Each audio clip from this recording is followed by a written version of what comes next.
मंडळी नमस्कार. विदर्भातील पंढरी अशी ओळख असलेल्या शेगाव नगरीमध्ये लाखो भाविक दरवर्षी संत गजानन महाराज यांच्या समाधीचे दर्शन घेण्यासाठी मोठ्या उत्साहात इथे दाखल होतात.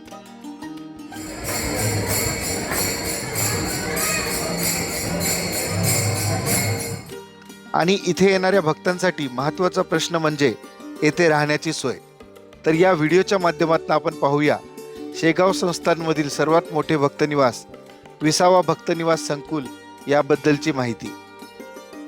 शेगाव मंदिराजवळ असलेल्या या भक्तनिवास संकुलपासून 20वा भक्तनिवास संकुलमध्ये जाण्यासाठी मोफत बस सुविधा उपलब्ध आहे. शेगाव मंदिरापासून साधारण 3 किलोमीटर लांब 20वा भक्तनिवास संकुल स्थापित आहे. इथे आल्यावर ही भव्य कमान आपल्या स्वागतासाठी उभी आहे. आतमध्ये आल्यावर 4 चाकी व दुचाकीसाठी असे प्रशस्त पार्किंग इथे उपलब्ध आहे. शेगाव संस्थान हे त्यांच्या शिस्तबद्ध कार्यप्रणाली व स्वच्छतेमुळे पूर्ण भारतभर प्रसिद्ध आहे. याची प्रचिती आपल्याला या भक्तनिवास संकुलमध्ये आल्यावर सुद्धा येते. गाडी पार्क करून आत आल्यावर या ठिकाणी आपल्याला मंदिराकडे व स्टेशनकडे जाणाऱ्या बसेससाठी बस स्टॉप उपलब्ध आहे.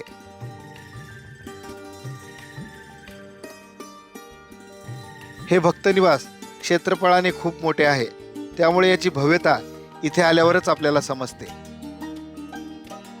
रूम उपलब्ध आहेत की नाही याची माहिती आपल्याला रूम नोंदणी कार्यालयामध्ये मिळते व त्याच ठिकाणी आपण आपल्या रूमचे बुकिंग करू शकतो.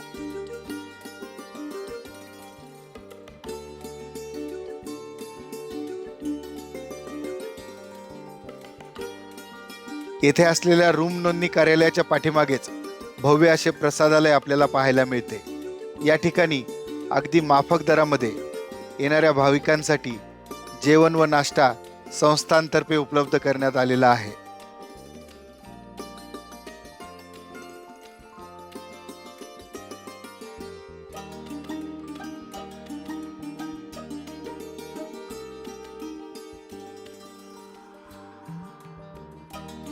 दररोज हजारो भाविक या प्रसादालयामध्ये जेवण व नाश्ता करण्यासाठी येत असतात.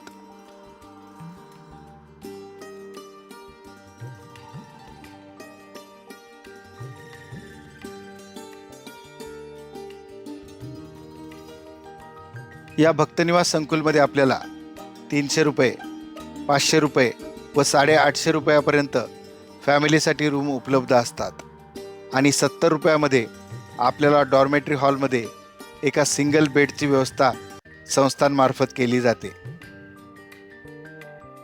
येथे असलेल्या फॅमिली रूमचे बुकिंग फुल झाल्यावर पर्यायी निवास व्यवस्था म्हणून येथे पाठीमागे असलेल्या डॉर्मेटरी हॉलमध्ये भरपूर साऱ्या भाविकांची सोय फक्त 70 रुपयामध्ये येथे केली जाते. हा रस्ता आपल्याला त्या डॉर्मेटरी हॉलकडे घेऊन जातो. डॉर्मेटरी हॉल ह्याच भक्तनिवास संकुलच्या मागच्या बाजूस उपलब्ध आहे.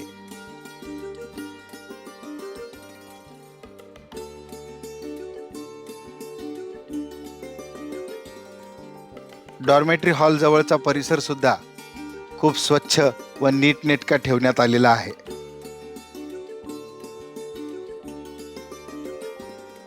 या ठिकाणी आपल्याला कॉमन स्वच्छतागृह व स्नानगृह या डॉर्मेटरी हॉलच्या समोर उपलब्ध आहे.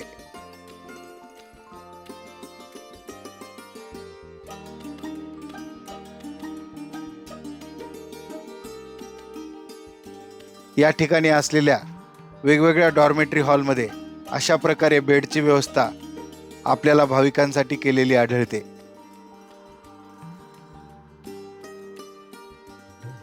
बरेचसे भाविक अगोदर 20वा भक्तनिवास संकुलमध्ये रूम बुकिंग करून मग दर्शनासाठी मंदिरामध्ये जात असतात. मंडळी, बुकिंग संदर्भात असलेले हे निवेदन एकदा नक्की वाचा. आणि शेगाव संस्थानच्या सर्व भक्तनिवासचे संपर्क क्रमांक या ठिकाणी आपल्याला दिलेले आहेत. मंडळी, शेगाव संस्थानमधील 20वा भक्तनिवास संकुलचा हा व्हिडिओ तुम्हाला कसा वाटला? तुमच्या प्रतिक्रिया मला कमेंट करून नक्की सांगा. हा व्हिडिओ पूर्ण पाहिल्याबद्दल मनापासून धन्यवाद.